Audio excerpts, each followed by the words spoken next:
Hello बच्चों। तो जो स्कीम्स की सीरीज चल रही थी हमारी, आज उसमें चौथी जो स्कीम है वो हम लोग स्टार्ट कर रहे हैं। स्कीम का नाम है अटल पेंशन योजना, है ना। स्कीम का नाम है अटल पेंशन योजना।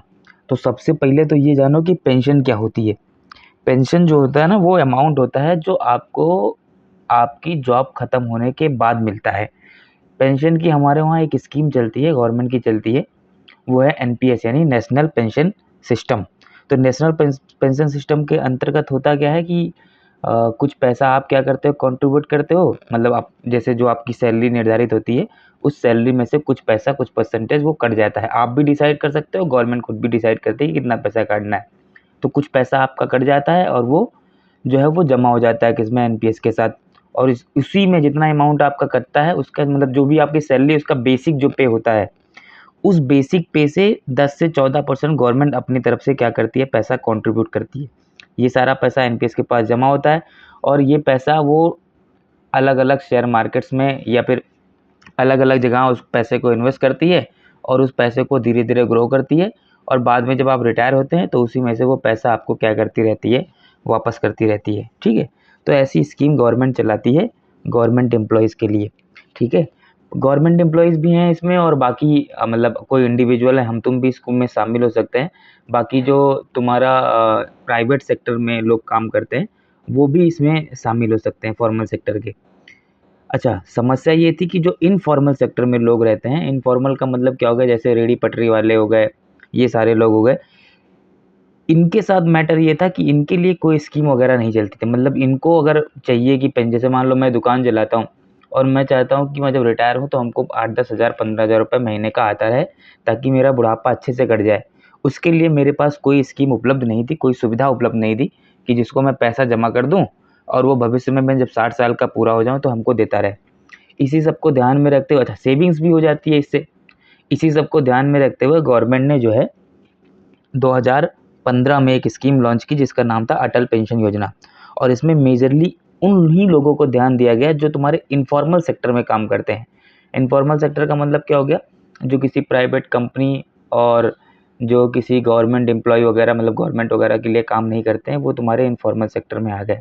ठीक है। जैसे लेबर सेक्शन हो गया, रेहड़ी पटरी वाले हो गए, दुकानदार हो गए, माली हो गए, कुछ भी हो गया। ठीक। तो ये स्कीम लेके आए, इसमें आपको कुछ पैसा जमा करना पड़ता है। जब आप 60 साल के पूरे हो जाते हैं तो ये पैसा आपको क्या करता है, रिटर्न मिलता है। जैसे लोग बाकी लोगों को पेंशन मिलती है, वैसे सेम टू सेम इन लोगों को भी मिलती है। ठीक। तो जो बेसिक बेसिक डिटेल है उसको पढ़ लेते हैं। ये स्कीम जो है वो लॉन्च की गई है गवर्नमेंट ऑफ इंडिया द्वारा, भारत सरकार द्वारा। कब लॉन्च की गई, 9 मई 2015 को। ठीक। कब लॉन्च की गई है ये, 9 मई 2015 को ये स्कीम लॉन्च की गई। कौन इम्प्लीमेंट करता है इसको, pension fund regulatory and development authority. यही तुम्हारा एनपीएस वाला जो बाकी स्कीम है पेंशन की, वही इसको भी इम्प्लीमेंट करती है, वही इस स्कीम को भी इम्प्लीमेंट करती है। ठीक है। ये बात तुमको ध्यान रखना है, ये बात आपको क्या रखना है, ध्यान रखना है कि इसको pension fund regulatory and development authority PFRDA जो है वो इम्प्लीमेंट करती है। ये पूरा सिस्टम जो है वो पार्ट है एनपीएस का। ठीक। एम्स और ऑब्जेक्टिव, एनपीएस याद है अभी पहले जो जब हमने क्लास चालू की तो तुमको बताया कि एनपीएस क्या है। हमारे वहाँ एक पेंशन सिस्टम चलता है जिसके अंतर्गत गवर्नमेंट एम्प्लॉय, प्राइवेट सेक्टर वगैरह के पैसे जो हैं वो उनके अकाउंट से कटते हैं और बाद में जब वो 60 साल के पूरे होते हैं तो उनको अब पेंशन के रूप में पैसा मिलता है। एम्स और ऑब्जेक्टिव्स क्या हैं इस वाली स्कीम की, यानी उद्देश्य और लक्ष्य क्या है। उद्देश्य और लक्ष्य है कि जो वर्कर्स हैं कहाँ पे, अनऑर्गेनाइज सेक्टर में, उन अनऑर्गेनाइज सेक्टर्स के वर्कर्स को जब वो 60 साल के पूरे हो जाएं तो उनको गारंटीड पेंशन देना। गारंटीड पेंशन का तात्पर्य क्या हो गया, देखो जो गवर्नमेंट एम्प्लॉयज़ वगैरह जिस पेंशन में है एनपीएस के अंतर्गत, वो पूरा पेंशन सिस्टम जो है वो मार्केट पे डिपेंड करता है। तो थोड़ी बहुत फ्लेक्सिबिलिटी है, हो सकता है कि आपको पैसा कम मिले, ज़्यादा मिले, या और भी समस्याएं उसमें हो सकती हैं। पर अगर आप अटल पेंशन योजना के अंतर्गत आप पैसे कंट्रीब्यूट करते हो तो आपको जो भी अमाउंट कहा गया है उतना अमाउंट पर्टिकुलर मिलेगा ही मिलेगा। ठीक है। इसमें किसी प्रकार का कोई रिस्क नहीं है। जैसे उसमें मार्केट का रिस्क शामिल है, इसमें किसी प्रकार का कोई रिस्क शामिल नहीं है। एम क्या है इनका, कि भविष्य में हम क्या करेंगे, जो ये लोग हैं अनऑर्गेनाइज सेक्टर में, उनकी फाइनेंशियल सिक्योरिटी को क्या करेंगे, प्रोटेक्ट करेंगे। ठीक है। कि जब वो बूढ़े हो जाएं तो उनको किसी पर डिपेंड ना रहना पड़े। एलिजिबिलिटी क्या है, कौन कौन लोग इसमें आ सकते हैं? ऐसे लोग जो 18 से 40 वर्ष के बीच में है वो लोग आ सकते हैं। आपका भारत का नागरिक होना ज़रूरी है। और तीसरी चीज़ क्या हो गया कि आपका जो है वो क्या नाम है, आपका जो है आपके पास एक सेविंग अकाउंट होना भी ज़रूरी है। तो 3 एलिजिबिलिटी आपको एकदम फॉलो करनी है कि 18 से 40 वर्ष के बीच में होने चाहिए, सिटीजनशिप आपकी भारतीय होनी चाहिए और आपके पास एक क्या होना चाहिए, बैंक खाता होना चाहिए, सेविंग अकाउंट होनी चाहिए। ठीक? अच्छा, इसमें ये एक बात याद रखोगे आप लोग, भले ही ये एम हमने बनाया है कि अनऑर्गेनाइज़ सेक्टर के जो वर्कर्स हैं उनको देंगे, पर ऐसा नहीं है कि गवर्नमेंट एम्प्लॉयी इसमें आ नहीं सकते। गवर्नमेंट एम्प्लॉयी भी इसको जॉइन कर सकते हैं, बाकी और कोई भी जॉइन कर सकता है, जो इनमें कवर नहीं होता वो भी जॉइन कर सकता है। ठीक? तो ये चीज़ कन्फ्यूज़ मत होना कि केवल वही लोग कर सकते हैं, पर मेजरली उन्हीं लोगों को लिए ही बनाया गया है, एम उन्हीं का है। अच्छा, बेनिफिट्स क्या हैं इसके? बेनिफिट ये हैं कि आपको मंथली जो है वो 1000, 2000 जैसा भी आप स्कीम लेते हैं, जैसा आप पैसा कंट्रीब्यूट करोगे उसी हिसाब से आपको जब 60 साल के पूरे हो जाएँगे तो इस पैसा मिलेगा। 1000, 2000, 3000, 4000, 5000 के रूप में मैक्सिमम, मिनिमम 1000 रुपये पेंशन मिल सकती है आपकी जब आप 60 साल के पूरे होंगे, या फिर आपको 5000 रुपये मंथली मिलेगा। जैसा आप पैसा कंट्रीब्यूट करोगे उसी हिसाब से ये निर्धारित होता है। ठीक? पेंशन जो है वो आप 60 साल, 60 साल के जब हो जाते हैं तब स्टार्ट होता है।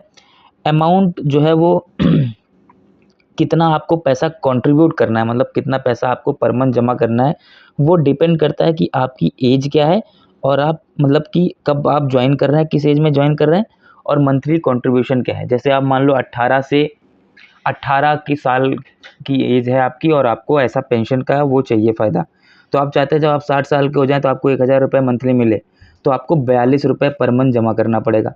पर आप 18 के ही हैं, पर आप चाहते हैं 5000 रुपये आपको मंथली मिले, तो आपको क्या करना पड़ेगा, 100 नहीं 210 रुपये समथिंग जमा करना पड़ेगा। मान लो आप 25 वर्ष के हो तो ये जो 1000 के लिए है उसके लिए आपको शायद 76 रुपये जमा करने पड़ते हैं और 5000 रुपये के लिए आपको 300 कुछ रुपये जमा करना पड़ता है। ऐसे-ऐसे जैसे-जैसे एज आपकी बढ़ेगी और जैसे-जैसे आपका क्या नाम है डिमांड बढ़ेगी कि मुझे रिटायर होने के बाद इतना पैसा चाहिए, उसी हिसाब से आपका कंट्रीब्यूशन का अमाउंट बढ़ता रहता है। ये बात आप ध्यान रखोगे। ठीक है? कंट्रीब्यूशन कैसे होगा? वही है कि चूज़न पेंशन अमाउंट पे डिपेंड करता है कि कितना पैसा आप चाहते हैं रिटायरमेंट पे और एज ऑफ जॉइनिंग क्या है आपकी कि कितने उम्र में आप जॉइन कर रहे हैं। 18 में जॉइन कर रहे हैं तो कम पैसा जमा करना है पर मंथ, और आप 40 साल की उम्र में जॉइन कर रहे हैं तो आपको ज़्यादा पैसा जमा करना पड़ेगा। ये बात आप ध्यान रखोगे। ठीक है? और ये भी डिसाइड करना रहेगा आपको कि कौन-सा चाहिए, 1000 वाला चाहिए कि 5000 वाला। जितना लोअर एज में उतना लोअर इनकम, यही सारी बातें इसमें लिखी हुई हैं। और पैसा जो होगा वो आप मंथली आपके अकाउंट से ऑटो डेबिटेड मोड में रहेगा, मतलब खुद ही कट जाएगा। आपको उतना पैसा अकाउंट में बना के रखना पड़ेगा ताकि आपका पैसा डिडक्ट हो जाए। अच्छा, एक स्कीम इसमें ये था कि जो लोग 1 जून 2015 से 31 मार्च 2016 के बीच में इस स्कीम को जॉइन किए हैं, उन लोगों को गवर्नमेंट जो है वो 50% का सब्सक्रिप्शन देती है। यानी ऐसा समझिए कि गवर्नमेंट आप जितना पैसा जमा करोगे, मान लीजिए आप मंथली 42 रुपये जमा कर रहे हैं, तो 21 रुपये आपका कौन जमा करेगी, गवर्नमेंट जमा करेगी। आप 42 जमा करोगे तो आपकी तरफ से 21 रुपये गवर्नमेंट भी उसमें जमा करती है, तो आपका जो अमाउंट है वो क्या हो जाता है, कम हो जाता है। ठीक? मतलब आप जब 60 की एज में पहुँचेंगे तो आपको ज़्यादा अमाउंट मिलेगा। पर ये सभी के लिए अब तो नहीं लागू है, ये केवल वही 1 साल के लिए ऑफ़र था। उस बीच में जिन लोगों ने जॉइन कर लिया उन लोगों को ये मिलता है। ठीक? इतनी बातें आपको मिनिमम याद रखनी है। अगर पूछ ले कि कौन सी मिनिस्ट्री इसमें शामिल है, तो मिनिस्ट्री में आप याद रखोगे कि इसमें जो है फाइनेंस मिनिस्ट्री रिस्पॉन्सिबल है। अच्छा, ये मैं लिखना इसमें भूल गया हूँ, पर आप मिनिस्ट्री में इसको लिख लेंगे कि मिनिस्ट्री में जो है वो फाइनेंस मिनिस्ट्री,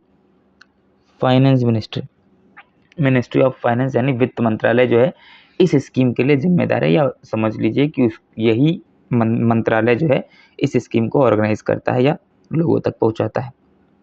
इतनी बेसिक चीज़ें आप इस स्कीम में ध्यान रखोगे, कुछ भी मिस नहीं होना चाहिए। 9 मई 2015 को स्टार्ट हुआ था। Pension fund regulatory and development authority इसको इम्प्लीमेंट करती है।